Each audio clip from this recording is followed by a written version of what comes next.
Ano ka? Tawagin mo akong Lady Rose. At sino ka naman? Si Stabbings. Pwede bang tulungan mo ako?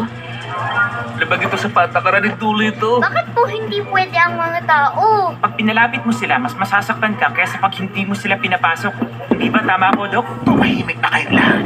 Balik na sa ating gawain. Marami pa tayong gagawin. John, pwede ba? Umayos ka nga dyan. Hindi mo pwedeng pabayaan ang mga tao dahil lang mga tao sila. Paano kung kailangan ng tulong? Oo. Pasok. Parang patay. Kalokohan na ito. Gigi, buksan mo na nga ang pinto. Ikaw lang ang may mga kamay. Sa tingin ko, sapat ng pahirap ang test sa isang araw. Chichi Boy, ito ang pinaghandaan natin. Magpakatatag ka at paalisin sila. At huwag mong kalimutan ang iyong mantra. Yung bang hindi ako bilanggo ng tapon? Tama, hindi ka bilanggo ng takot. Nakapunta ka na ba rito? Kinuwento ng Reyna ang lahat sa akin. Hindi pang karaniwan ang lugar na to. Handa ako anumang mangyari.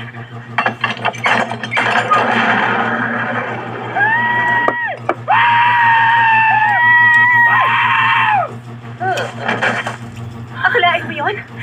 Gorilang nagbubukas ng pinto. Tulad ng sinabi ng Reyna.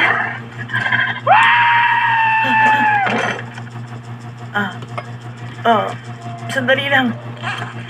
May sugatan akong squirrel.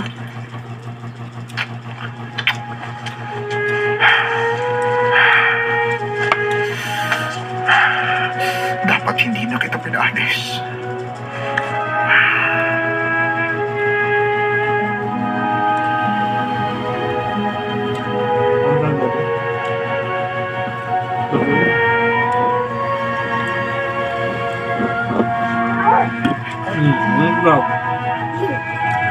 Tao po?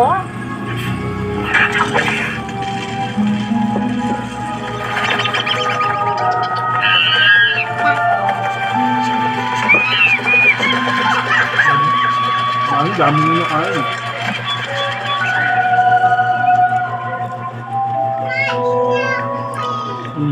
Ang galing naman ito. Kakaiba talaga. Nagpapanggap na isang sanga. Umalis ka rito. Itong taguan ko.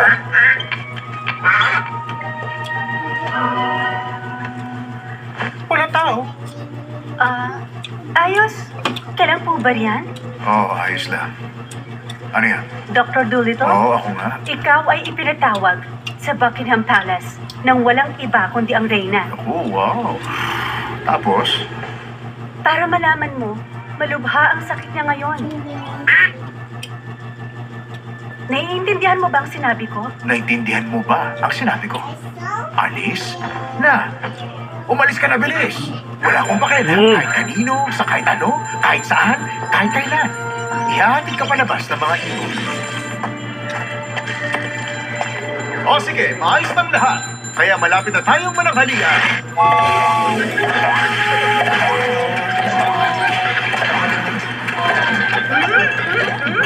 Ang bango ng niluluto mo, Dok! Maraming salamat. Uy, Doc! Tirahan mo naman kami yan! Sensya na, Dok. Takot din pala ako sa bata ko Huwag mo lang. na isipin yan. Tara, kain tayo. Ang hinanda ko ngayong araw ay malasang sabaw. Hindi kayo maniniwala sa nahuli ng cake. Personal po kayo ay pinatawag ng May Reyna. diferensya ka sa tenga. Ang sabi ko, sarado ng negosyo. Anong negosyo? Paggagamot sa mga tao. Gentle! Pa-gentle! May kalabang nakapasok!